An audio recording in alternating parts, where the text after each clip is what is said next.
안녕하세요. 제가 50대 중반 여성이고 30살을 키우는 딸이 있는 엄마입니다. 오늘은 제 딸의 결혼 준비 이야기를 나누려고 합니다. 아마 많은 부모님들이 공감해 주실 것으로 생각해요. 제 딸은 게임 디자인 회사에서 일하고 있고 1년 동안 열심히 구해야 했던 사랑을 영어 학원 강사인 민욱이를 만나 사귀게 되었습니다. 저희 딸 미연이와 민욱이는 같은 건물에서 일하다 우연히 만나게 되었고 민욱이는 첫눈에 딸에게 반한 듯해 우리 집까지 찾아왔습니다. 그 이후로 민욱이는 딸과 매일 점심시간을 함께하며 출근 시간보다 3시간 일찍 집니다. 출근해서 딸이랑 점심을 먹고 커피도 마셨다고 했다는데요. 어찌하면 나도 딸과 지낼 거라고 허락을 구하고 싶다고 했대요. 저도 키가 크고 상냥해 보이는 모습과 늘 딸을 사랑스럽게 쳐다보는 민욱 씨를 싫어하지 않았어요. 제 생일에는 꽃을 배달해주기도 했고 우리 딸이 아파도 병원에서 돌봐주기까지 하는 정도로 딸을 소중히 여기는 남자라 마음에 들었습니다. 처음에는 다른 남자들처럼 어지간히 지내던 것 같았지만 어느 순간부터는 우리 딸도 이 남자와 결혼하면 어떨까 하는 생각을 하게 되더라고요. 주변 친구들에게 소개도 해주고 말이죠. 그렇게 1년 정도 연애를 한 두 사람은 서로 싸운 적이 없이 잘 지냈습니다. 부모로서도 좋은 모습이라 생각했어요. 두 사람은 정말 잘 어울리는 한 쌍이었습니다. 예비 신부는 제 딸보다 5살이나 많았죠. 결혼 정신이 들어서 그런지 사귀기 시작한 지 1년이 된 날에 제 딸에게 프로포즈를 했었어요. 제 딸은 많이 고민했죠. 두 사람이 사이좋게 연애하고 있는 것을 알고 있어서 결혼에 대한 아무런 고민이 없을 줄 알았지만 그렇지 않았더라고요. 그 이유를 물어보니 시어머니가 자신을 마음에 들어하지 않는다는 이유였어요. 아무래도 영어 학원 강사들의 학벌이 더 뛰어나 보였던 것 같아요. 호주로 유학 다녀온 경험이 있었던 것 같고요. 또한 제 딸은 전문직 종사자입니다. 페이가 나쁘지 않았지만 스타트업 회사이기 때문에 누구나 알 수 있는 대기업은 아니었어요. 제 생각으로는 꽤 괜찮았지만 이 분야에 대해 모르는 사람은 회사 이름을 생소하게 여기거나 별 볼 일 없다고 생각할 수도 있겠죠.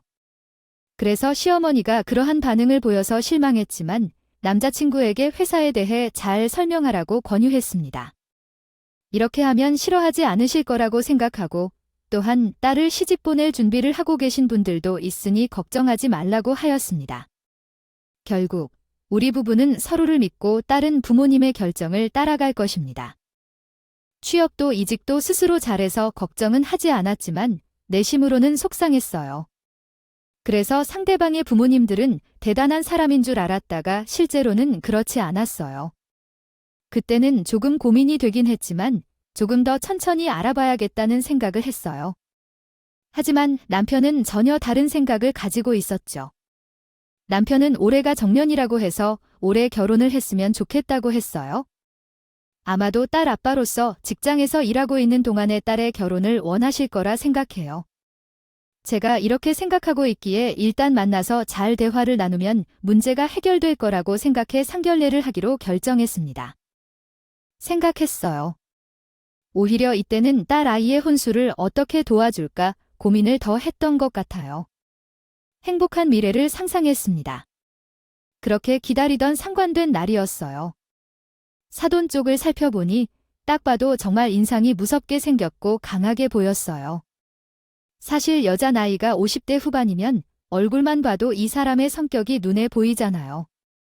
평생 고생해서 살았는지 아니면 여유가 있는 편인지 얼굴에 드러나거든요. 그래서 연륜이 쌓이면 그 사람의 얼굴만 봐도 대충 알 수 있다는 말이 있다고 들었어요. 사돈의 얼굴을 처음 봤을 때 우리 딸이 힘들 것 같다는 생각이 들었지만 최대한 웃으며 인사를 건넸습니다. 안녕하세요. 이야기를 많이 들었습니다. 미연이의 엄마입니다. 민욱이 어머니시죠? 민욱이 엄마입니다. 안 그래도 뺏고 싶었습니다.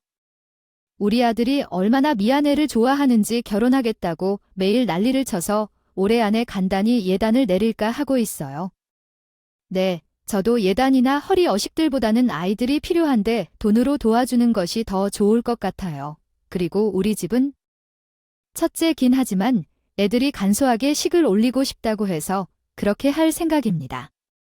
저희 아들도 간소하게 하고 싶다고 하는데 저희 집안에서는 귀한 아들이자 종손이라서 그렇게 할 수 있는지는 모르겠네요. 처음에 예배 사도는 아들도 홍기가 찼고 저희 딸도 더 늦기 전에 임신하는 게 좋을 것 같다고 말하더라고요.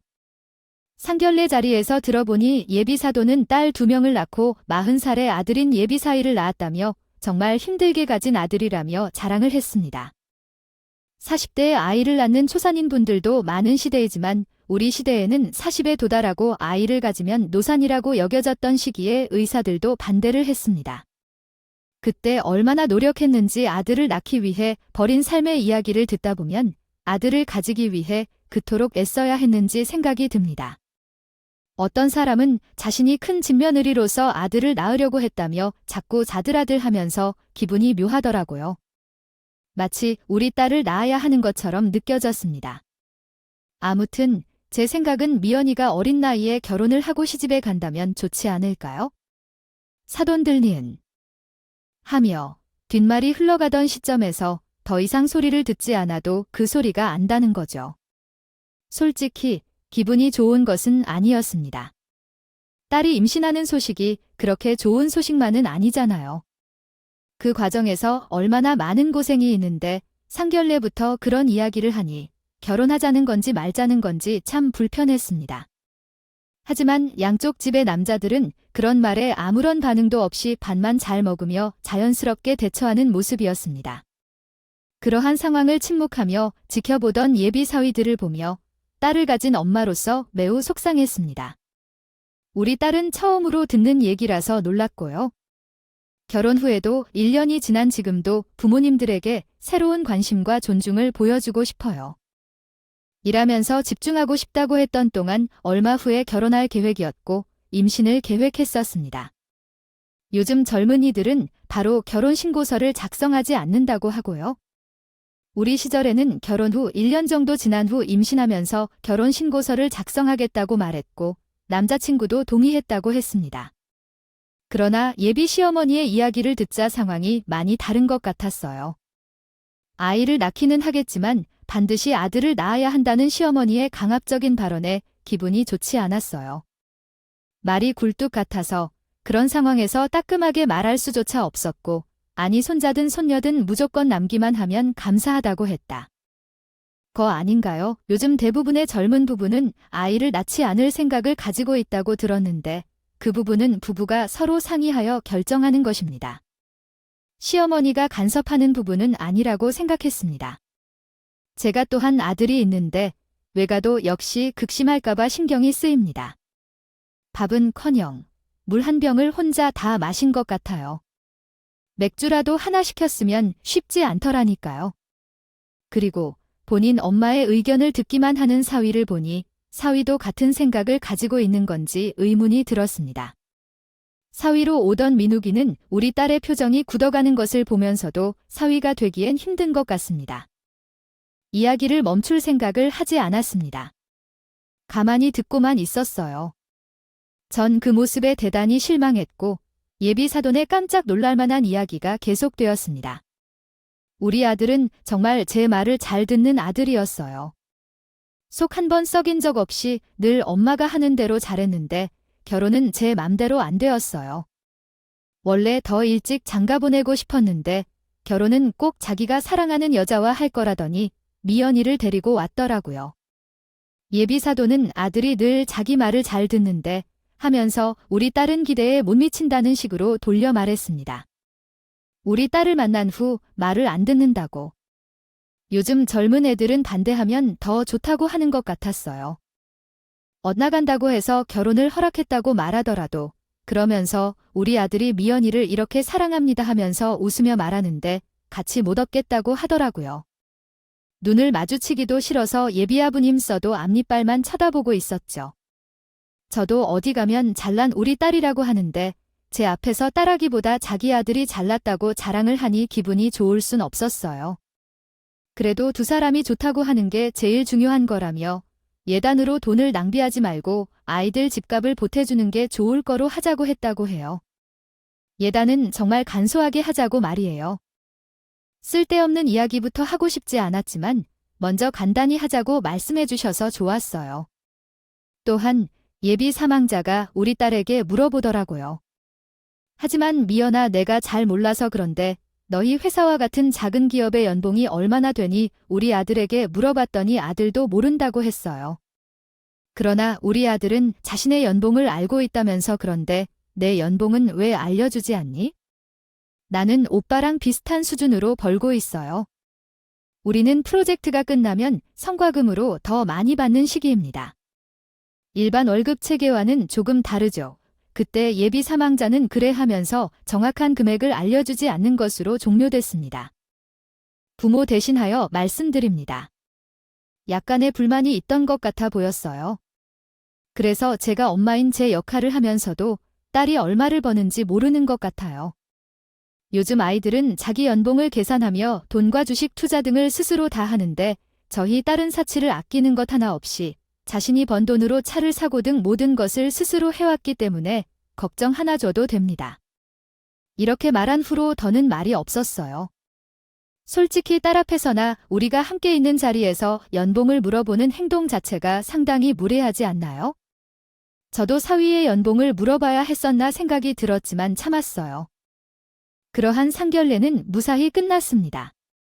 저는 불안했지만 딸은 괜찮다고 말했어요. 그 정도로. 질문을 하지 않는 시어머니는 세상에 없다고 말하며 그러한 말은 듣기 싫으면 결혼하지 말라는 조언이 빗발쳤습니다. 시간이 흘러도 변하지 않는 것들이 있다는 생각이 들었죠. 그 사이에 딸은 바빠서 결혼 준비를 했어요. 아마 직장 다니시는 분들은 아시겠지만 직장 다니면서 알아보기 어렵다는 거 맞죠?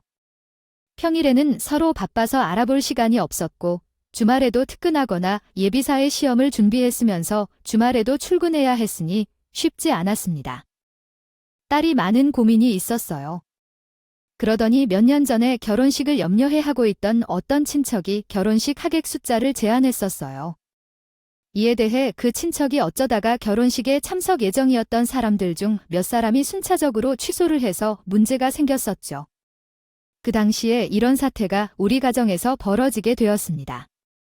결혼식 문제 외에도 우리 딸이 다니던 회사의 투자자가 투자 철회로 인해 딸의 회사가 문을 닫게 되었어요. 딸은 컴퓨터 그래픽 관련 일을 하고 있었고 이 분야 대부분이 스타트업 회사들이었습니다. 딸도 회사 선배와의 관계를 통해 시장의 일원이 되었었지만 한 번의 투자 실패로 소문이 퍼지면서 나라의 회사가 휘청이게 되었습니다. 자체가 힘들었습니다. 딸은 이 기회에 외국계 회사에 지원하고 싶어 한다고 말했는데 결혼식이 6개월밖에 남지 않아서 걱정되었습니다. 너무나 걱정스러운데 딸은 걱정이 없다고 했어요. 예전에 일하던 곳에서 스카우트가 많이 왔었지만 집과 남자친구 학원이 가까워서 그냥 다녔던 것처럼 이번 기회에 외국계 기업으로 가야 할지 고민 중이라고 합니다. 자기 일 한가운데는 잘하는 딸이기에 믿고 있었습니다. 결혼 준비를 하면서 집을 알아보고 결혼식장을 결정하고 훈수를 맞추는 것이 정말 어려웠다고 하며 이번 기회가 생겼을 때 천천히 알아보고 싶다고 했다고 해요. 남자친구는 바로 이직하는 것보다는 결혼 준비를 조금 하며 천천히 진행하길 희망한다면서 전해졌다고 하더라고요. 나는 딸아이의 이야기를 듣고 이해한 것이라고 했습니다. 요즘은 결혼 시 직업이 중요한 조건이 되었고 이러한 조건을 고려해 결혼하는 경우도 많지만 두 사람은 서로 사랑하고 있었으며 회사를 잠시 쉬는 것이 문제가 되지 않을 것이라 생각했어요. 남자친구인 민욱이는 결혼 준비가 잘 진행돼 있다며 함께 식사를 하면서 항상 바빠서 퇴근 시간이 달라서 확인하기 어려웠지만 잠시 쉬면서 조사해보자고 제안했다고 해요. 어느 날 딸이 깊은 수수한 표정으로 들어왔습니다. 결혼을 앞둔 딸의 표정이 너무 안 좋아서 걱정이 되었어요. 그래서 제가 무슨 일이 있는지 물었습니다. 딸은 시어머니가 결혼식을 내년으로 미루자고 하셔서 자신의 건강 상태로 인해 가을이 아닌 겨울에 하자고 제안했다고 말했습니다. 그래서 어떻게 해야 하는지 고민 중이라고 했어요. 딸은 예비 신부인데 몸이 안 좋으셔서 결혼까지가 힘들어 보인다고 했습니다. 그리고 어떤 병인지에 대해서는 민욱이에게 들었는데 큰 병이면 어떡하냐면서 아직 젊으실 텐데라고 말했습니다. 아들이 결혼 앞두고 마음이 힘들겠네요. 오빠도 자세히 모르지만 오늘 같이 있을 때 전화가 오셔서 결혼을 조금 미뤄서 겨울쯤이나 하거나 해가 바뀌어서 봄쯤에 하는 건 어떠냐고 했다네요. 무슨 병인지는 나도 모르지만 어쨌든 얼마나 고통스러울지. 상견례까지 다 하고 결혼 준비도 거의 다 마친 상태에 큰 병은 아니었으면 좋겠어요. 주말에 시댁 본가로 내려가서 한번 찾아보시고 자식의 결혼을 미룰 정도면 암이나 심각한 병이 있을 거란 걱정이 들어요. 욕심이 커졌을 때 나는 친구들 중에 암에 걸린 사람들도 있었고 나의 사정으로 수술을 받은 친구들도 많았습니다. 그래서 큰 병으로 생각하고 많이 걱정했습니다. 그러다가 딸에게 주말에 예비시대에 방문해 보라고 했어요. 주말에 예배 사돈을 직접 만나고 온 딸은 엄마가 그렇게 아픈 것 같지 않다고 했어요. 무슨 병인지 물었을 때 대답하지 않고 그냥 몸이 좀 안 좋다고만 했어요. 겉으로 볼 때 지난주와 전혀 다르지 않다고 했어요. 그래서 나는 자기를 본 눈빛이 마음에 들지 않는 것처럼 느꼈다고 했어요. 딸아이에게 몸이 좋지 않으면 가만히 있어도 짜증이 나는 법이라고 예비 시어머니가 말했습니다. 상처받지 않게 조심했습니다. 상견례까지 안 했으면 몰라도 상견례까지 해서 전화드린 후 어디가 아프시다면 전복이나 한약재를 보내드려야 하나 고민하고 있다가 전화를 걸었습니다. 걱정하는 마음으로 전화를 걸었지만 예상과는 다른 대답을 받았어요. 예비 시어머니는 믿기 힘든 말을 하셔서 첫인상은 무시할 수 없다는 것 같아요. 저의 생각과 너무 다른 대화였습니다. 놀랐습니다. 저는 걱정스러운 말로 안부를 물었어요. 사도원 많이 아프시다고요? 어디가 안 좋으신가요? 제가 너무 걱정이 돼서 전화를 드렸어요. 저희 친척 중에 대형병원 의사들도 있고 내 고모가 유명한 한의사입니다. 제가 소개해드릴까요? 미연이 어머니, 제가 솔직하게 말씀드릴게요. 전화가 왔으니 우리 한번 툭 까놓고 말해봅시다. 지금 미연이가 회사에서 해고되었다고 놀고 있다는데 요즘 며느리가 일어나면 누가 좋아합니까? 아들. 녀석이야. 지금 사랑에 빠져서 아무것도 안 보인다지만 우리는 아니잖아요. 그게 저희 미연이가 지금 회사 문을 닫아서 잠시 쉬고 있는 거지? 곧바로 취직할 예정이고 결혼을 준비하면서 직장 다니는 것은 쉽지 않아요. 결혼식을 올린 후에는 즉시 취직할 것이며 현재는 외국계 회사에 지원하기 위해 준비 중입니다. 말씀이 조금 민감할 수 있지만 너무 예민하게 받아들이고 싶지 않습니다. 요즘에는 말은 쉽게 취업을 다시 한다고 하지만 그게 정말 쉬운 것인지 의심스럽습니다. 제 조카들도 회사에 입사하려고 하고 시험을 준비하고 있는데 백수인 사람이 절반이라니 놀랍습니다. 제 아들이 혼자 돈을 벌면서 결혼 생활을 하는 것을 원하지 않습니다. 같이 돈을 벌어도 대출을 받고 집을 사야 하기 때문입니다. 돈을 모아서 자녀 학원도 설립해야 하는데 임의부터 놀면 어떡하죠? 결혼도 비슷한 조건을 가진 사람끼리 하는 것이니까요. 그때 말씀을 듣다 보니 속에서 뜨끈하게 올라오는 느낌이 들었어요. 진짜 특가는 대단한 이야기를 하는 거라 생각했더니 격이 없어도 너무 없다 싶으면서 가만히 있는 것이 좋겠어요. 남편이 얌전하게 있다가는 우리 딸만 이상하게 처리받을 것 같아요. 우리 딸이 회사 다닐 때도 많은 스카우트를 받았어요. 지금 어느 회사에 다닐지를 고민 중이에요. 능력 있는 아이니까 아마 곧 다시 취업할 거예요. 걱정하지 마세요. 자신의 분야에서 이미 인정받는 아이예요. 어쨌든 결혼 준비를 해야겠습니다. 제 아들과 연봉이 비슷하다고 생각했는데 이제는 실업자가 되었으니 아니면 예식비를 따라해 연봉만큼 추가할 수 있습니까? 상견례 때와 현재 상황은 다르니까요. 그래서 우리도 예식비를 더 받아야겠어요. 사돈이 현재 예식을 조금 더 소박하게 하라고 하셨는데 딸의 연봉만큼 비용을 지불하라는 건가요? 일단 사돈이 원하는 것을 잘 이해했으니 저도 다시 결혼 생각해 보겠습니다. 그러면 연락을 끊도록 하겠습니다. 그렇게 전화를 끊은 후에도 화가 마음을 가득 채웠고 손이 떨리더라고요. 친구들이 아이들의 결혼 때문에 속상할 거야. 일이 생긴다고 하는데 예비 사돈의 이런 말 때문에 너무 속상했습니다. 아들을 가진 부모가 더 한다고 하더니 저도 딸도 있고 아들도 있지만 반대 상황이라 할지라도 저런 말을 공개적으로 하기 어려웠습니다. 솔직히 저희 딸이 백수가 된 것은 본인 탓이 아니야? 그 당시 사회가 경제적으로 어려웠기 때문에 그런 일이 일어났을 뿐이지. 그렇다고 해서 딸에게 백수로 놀 생각이 있는 것도 아니에요. 여태까지 이직이든 취업이든 잘 되었던 딸이라서 솔직히 걱정도 안 했던데 이런 일로 결혼식을 미룬다는 것도 너무 계산적이라는 생각이 들었어요. 게다가 딸의 연봉만큼 예단을 하라고 하는 것도 너무하지 않나요? 하더니 무슨 보증금도 아니고 내가 귀하게 키운 내 자식을 그런 식으로 보낼 생각은 추워도 없었고 다시 생각해도 어이가 없어요. 솔직해져도 통화할 때 지금 우리 딸을 물건 흥정하듯 흥정하는 거냐 말하고 싶었습니다. 하지만 딸아이를 생각하니 더 크게 싸울 수도 없는 상황이었어요. 하지만 말에 그런 식으로 하니 정말 주기가 싫었고 저조차도 이런 결혼을 꼭 시켜야 하는지 고민이 되었어요. 그러다 보니 온몸이 아프고 머리가 아파서 들어 누웠습니다. 내 아빠가 제가 시름시름 고민을 하자 다음날 딸아이에게 연락을 했나요? 그래서 말야, 딸아이가 내가 좋아하는 과일을 사다 주고 집에 돌아왔거든. 엄마랑 전화로 얘기하니 아빠가 시어머니가 아프다며 심히 걱정스러워 하신다고 했어. 무슨 일이 있길래 그런 거야? 아빠가 말하기를 엄마도 결혼을 미루고 싶어 한다는데 시어머니가 동의했다고 했어. 맞아. 많이 아픈 모양이었는데 어떤 병인지는 우리에게 말하지 않아서 고민스러웠어.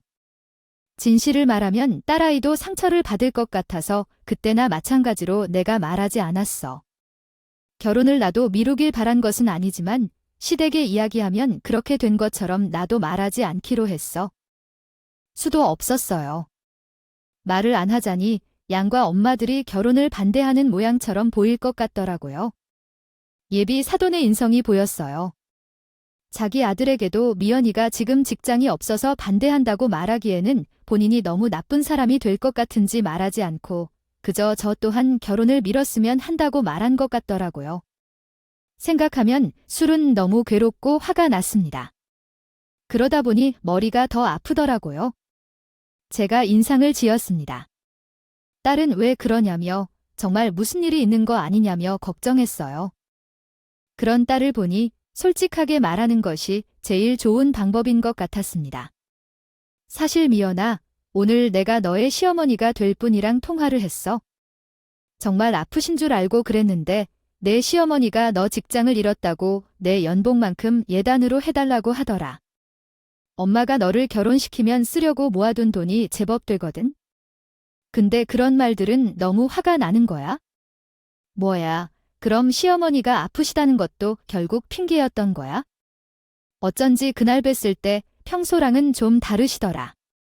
괜히 트집을 잡으시고 나 지금 실직했다고 지금 예단을 더해 오라고. 시어머니는 내 연봉을 아시고 계셨다. 그런데 정말 웃긴데 엄마 걱정 많아 오늘 외국계 회사와 원만한 거 통과됐다고 연락 왔어. 내가 알아서 할게. 제 걱정이랑 다르게 딸아이는 상처 입은 표정이 아니라 웃으면서 아무 걱정하지 말라고 하더라고요. 저 또한 딸아이가 그렇게 말하니 알아서 하겠지라는 생각이 들었습니다. 솔직히 다른 생각하기 싫었다는 게 제 솔직한 마음입니다. 제 소중한 딸아이를 저렇게 말하는 예비 시어머니한테 시집 보내고 싶은 사람이 과연 몇이나 될까요? 요즘 같은 세상에 혼자 사는 것도 나쁘지 않다고 생각했고 결혼은 본인이 하고 싶어 하는 거라는 겁니다. 생각했습니다만 제 남편이 결혼을 한다면 올해 안에 해야 한다는 바람이 있었었어요. 그러나 신랑의 정년퇴직 때문에 딸의 결혼을 아깝다고 생각하게 되었어요. 딸에게 상황을 설명한 뒤에 남편에게도 사실을 말했습니다. 신랑은 조용히 듣고만 있었는데 미연이는 결혼해야 한다며 말했어요. 솔직히 말하면 나는 결혼 안 해도 괜찮을 것 같아요. 우리는 아들을 가진 부모지만 아들을 낳아야만 하는 부모는 아니잖아요. 딸의 연봉만큼 예단을 해야 한다고 한다면 그게 어떤 식이야? 정말 이해가 안 가요. 나도 사실 너무 싫은데 결정은 우리 딸이 내릴 것 같네요. 솔직히 결혼 준비를 하면서 혼수의 단으로 1억 정도 생각하고 있었고 예단도 어느 정도로 맞춰줄 생각이었는데 저렇게 말씀하시니 정말 100만 원도 주기 싫네요.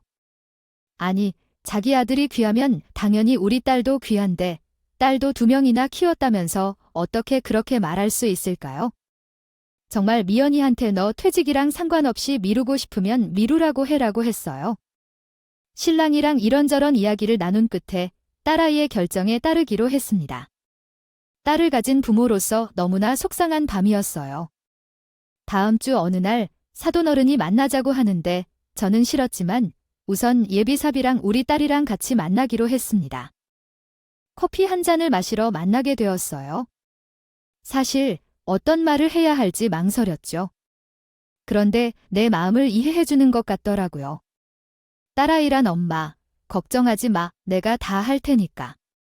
그냥 오늘까지 어떻게 될지 보자, 라고 말했을 때 딸아이의 선택을 믿기로 했습니다. 다시 만난 사람은 여전히 아들을 극복하려는 모습을 보이더라고요. 자신이 아들을 키우기 위해 얼마나 힘들었는지 자랑하는 말을 하면서 아들의 연봉이 다른 사람들보다 적다는 것은 아니다, 한다고 했죠. 다시 만났을 때 더 자세히 살펴보니 예비사위는 시댁에 맞춰 살고 있다는 것을 알게 되었어요.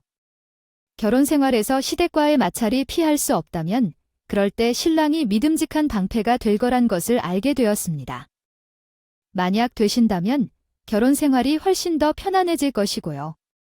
우리 예비사위는 태어난 지 처음으로 우리 딸과 결혼을 하겠다는 반항적인 입장을 했었습니다. 예단 이야기가 아직 끝나지 않은 상황에서 계속해서 아들에게 결혼에 대한 조언을 해주면서 아마도 결혼에 관한 자리를 만들어 줬었던 것 같아요. 우리 아들은 반드시 오랫동안 결혼을 해야 한다고 생각하고 있습니다. 그래서 그냥 진행해 주시는 것이 좋겠어요. 아드님, 이 세상에 대해 잘 알지 못하는 분이지만 다른 사람들은 친정의 지원을 받으며 산다고 하던데 너는 미연에게 대해 어떻게 생각하나요? 아참, 아버님, 근무하시는 직장이 교감 선생님이신 것으로 들었는데 맞나요? 올해가 정년이라고 하셨으니 아이들에게 손 내리시는 건 아니시죠? 연극 나가시는 건가요? 네, 걱정 마세요. 우리도 모두 준비가 되어 있고 집도 2채나 있어서 걱정 안 하셔도 됩니다. 우리 딸도 걱정 안 하게끔 모든 준비가 다 되어 있으니까 안심하세요. 다행이네요. 제가 예단 얘기에 대해서도 그리고 아들에게 뭐라도 물어보면 다 괜찮다고 말하고 있지만 사람이 어떻게 그럴 수 있을까요? 요즘 같은 세상에서는 모든 것을 신중히 고려하면서 아이들에게 도움이 되도록 해야지요. 그렇죠. 사돈도 엄마가 있으니까 쉽지 않아요. 예비 시아버지들은 저희 집 재산도 은근히 물어보더라고요. 딸은 남자친구인 민옥이에게조차 말하지 않았고 민옥이는 그런 것이 상관없이 저희 딸이 좋아해서 다 괜찮다고 시아버지께 말한 것 같습니다. 아프다고 말했던 것은 핑계인 듯한 생생한 얼굴을 하고 나와서는 제 속을 뒤집는 말만 하니까 속이 너무나 상했어요. 딸도 한숨을 쉬었다고 해요. 사촌 차례에서는 우리가 딸에게 아파트를 준 줄도 모르고 있었습니다. 우리 딸과 사위는 처음에는 지금 딸이 살고 있는 아파트에서 신혼집을 차릴 생각이었습니다. 2사람 모두 다니는 직장도 가깝고 지금 주택시장이 불안하다는 점도 있었거든요. 한몫했습니다. 거기에 아직 아이가 없기 때문에 19평도 2사람이 살만한 평수였고 햇빛도 잘 드는 곳이었습니다.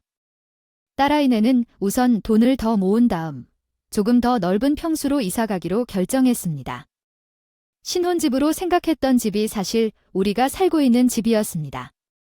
예비사돈에게 신혼집을 미리 사놨다는 것을 이야기하자 예비사돈은 안색에 변하면서 얼른 결혼시키자고 태도가 돌변하더라고요.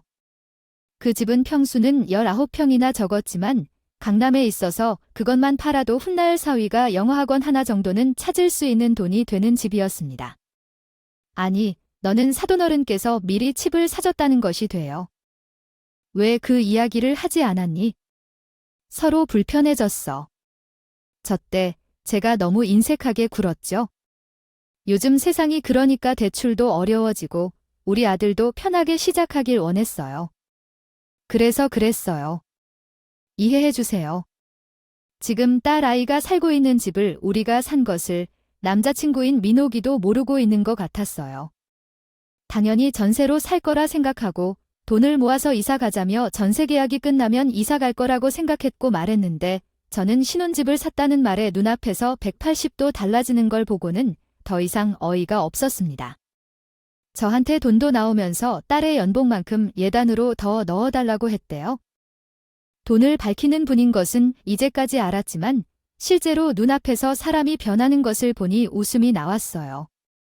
우리 때는 조용히 대화를 듣고 자리에서 일어나서 엄마, 일어나요? 오빠, 어머니, 저는 결혼을 이렇게는 못할 것 같아요. 우리는 시간을 가지고 결혼에 대해 심사숙고해야 할 것 같아요. 그리고 저는 우리 부모님께 상처 준 사람들과 일가족이 될 자신이 없어요. 예비 시부모님은 당신의 아들이 소중하듯이 우리 딸도 내가 애지중지하면서 키운 딸이에요. 또한 우리 딸이 이번에 외국계 기업에 입사하는데 그 이야기를 들으셨나요? 연봉만큼 예단을 더 해오라고 하더라고요. 어떻게 해야 할까요? 계산해 보니 우리가 손해일 것 같네요. 그러자 예비 사돈은 제 팔을 붙잡으며 왜 일어나십니까, 사돈? 화 푸시고 앉으시죠. 제가 말을 잘못했어요. 제가 평소에도 미연이 예쁘다고 말하고 다닙니다. 우리 날 잡고 가셔야죠. 이렇게 일어나시면 안 됩니다, 사돈. 우리 이러지 말아요. 어머니, 제 연분 궁금하셨죠? 저 이번에 9,600만 원으로 계약했어요. 과장급으로 승진해서 이직합니다. 저는 전문직이라 오빠보다 많이 버는데 모르셨나 봐요. 제 연봉만큼 예단 더 달라 하셨죠. 제가 오빠보다 연봉 3천 더 많은데 어떡하죠? 제가 3천 받아야겠는데요. 오늘은 불쾌해서 더 이상 못 앉아 있겠네요. 다음번에 인연이 있으면 보고 없으면? 우리 인연이 거기까지일까요? 가자. 아니요, 사돈씨, 지금 이렇게 하시면 어떡해요? 아들아, 뭐 하니? 가서 잡아야죠. 우리 딸이 결혼을 못한다며 자리를 박차고 나왔어요. 당당하게 자신의 연봉을 밝혔다더라고요.